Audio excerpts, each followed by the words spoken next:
manusia terakhir yang memasuki jannah akan menjadi orang yang akan berada di Jahannam. Orang ini hadis mengatakan akan berjalan selangkah dan jatuh selangkah, dan api membakarnya selangkah. Jadi dia dalam musibah. Setiap langkah yang diambil, dia jatuh pada wajahnya, dan datangnya api, dan dia menjerit kesakitan. Maka dia berkata, "Ya Rabb, bebaskan aku dari api ini, kerana api telah membakar aku dan asap mencekik aku." Dia mengadu kepada Allah Rabbul Izzah.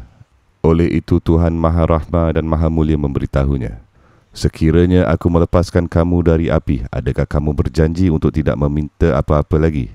Jadi dia berkata, "Bi'izzatik ya Rabb, demi kemuliaanmu ya Rabb, aku bersumpah, kau bawa aku keluar dari sini, aku tidak akan minta benda lain." Jadi Zul Arshil Majidin fa'alul lima yurid membawanya keluar dari Jahannam. Dan ketika dia keluar dari situ, dia melihat ke belakang dan dia berkata, "Maha suci yang menyelamatkan aku dari ini, bukan orang lain yang dari awalin atau yang dari akhirin yang lebih mulia daripada aku. Sebabnya jika dibandingkan, inilah syurga." Jadi dalam fikirannya, tidak ada yang lebih disukai daripada dia. Jadi dia datang keluar Jahannam.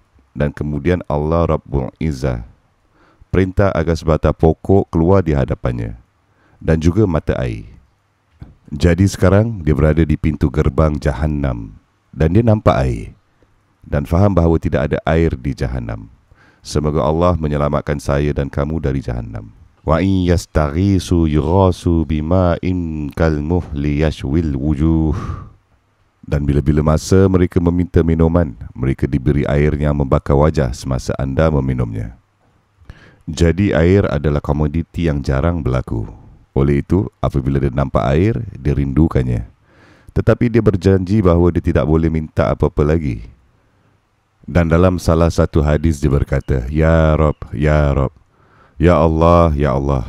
Bukan satu perkara yang diminta, tetapi pada masa yang sama ia terlalu menggoda.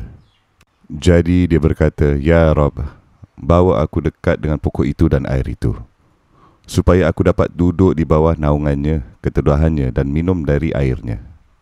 Maka Allah Rabbul Izzah berfirman, "Ya abna Adam, ma'agdarak."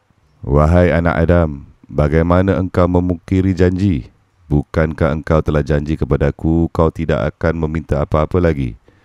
Maka hadis mengatakan Allah Rabbul Izzah mengampuninya, kerana dia telah diperlihatkan sesuatu dan menyebabkan dia tidak boleh bersabar, tidak mungkin dapat menahan. Allah Rabbul Izzah tahu. Oleh itu, ketika dia pergi di bawah pokok dan minum dari airnya dan menikmati naungannya, pokok lain yang lebih besar dan lebih baik keluar di hadapannya, berhampiran pintu pagar jannah, dan aliran air itu mengalir di sisinya. Jadi dia melihatnya, dan hadis, "Ya Rabb, Ya Rabb, Ya Allah, Ya Allah." Dan kemudian, "Bawa aku ke sana Ya Rabb, lebih dekat dengan pokok itu." Maka Allah Rabbul Izzah berfirman, "Wahai anak Adam, bagaimana kamu melanggar janji kamu? Bukankah kamu berjanji? Dan pada setiap kali, bukan janji biasa." Dia berkata, "Bi'izzatik, demi kemuliaanmu Ya Rabb, aku tidak akan meminta apa-apa lagi." Maka dia berkata, "Bi'izzatik, demi kemuliaanmu, aku tidak akan meminta apa-apa lagi." Maka Allah Rabbul Izzah membawanya ke pohon itu. Ia berada di pintu gerbang jannah. Jadi ketika dia duduk di bawah pokok dan menikmati keteduhan dan minum dari air situ, dia kian melihat, dan dia dapat lihat ke dalam jannah. Dan subhanallah, yang dapat melihat jannah dan tidak. Anda tahu tak, seperti anda nampak sebuah rumah yang cantik dan hati anda berfikir dan tanya diri sendiri, "Ya Rabb, anda mahukannya sangat-sangat." Jadi dia ni melihat jannah dan hatinya merinduinya. Dan jannah adalah kediaman yang tiada bandingan. Bayangkan, batu kerikil jannah adalah permata, rubi dan zamrud. Simennya kasturi, batu-batanya emas dan perak. Pokok-pokok jannah, fama fiha min syajaratin illa wasaquha min zahab. Tidak ada pokok di jannah kecuali batangnya diperbuat daripada emas yang padu. Keteduhan yang akan bertahan selama 100 tahun apabila seseorang penunggang bergegas dan melintas di bawahnya. Jadi dia nampak semua ini dan wangian dan aroma jannah. Maka dia berkata, "Ya Rabb, masukkan aku ke jannah." Dia ni baru saja keluar dari Jahannam. Maka Allah Rabbul Izzah berfirman, "Wahai anak Adam, bagaimana engkau langgar katamu? Kamu berjanji." Maka dia berkata, "Ya Rabb, masukkan aku ke sana dan aku tidak akan meminta perkara lain." Maka Allah Rabbul Izzah berfirman, "Masuk jannah." Dan anda tahu bila anda datang lewat ke sesuatu pesta, semua tempat duduk dah penuh, menyebabkan anda merasa janggal. Lelaki ini terlambat ke pesta dan terlambat ke jannah. Jadi ketikanya dia masuk, dia berkata, "Semua tempat telah diambil. Di mana? Ke mana aku harus pergi?" Maka Allah Rabbul Izzah berfirman, "Hamba-Ku, bagaimana jika aku berikan kepadamu?"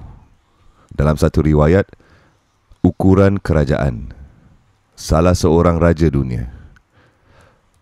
Anda melihat beberapa raja yang telah berlalu. Harun al-Rashid biasa melihat awan dan berkata, "Oh awan, hujanlah kau di mana-mana pun kamu mahu. Semua buah-buahan akan datang kepada aku." Kerana sebagian besar bumi berada di bawah pemerintahannya.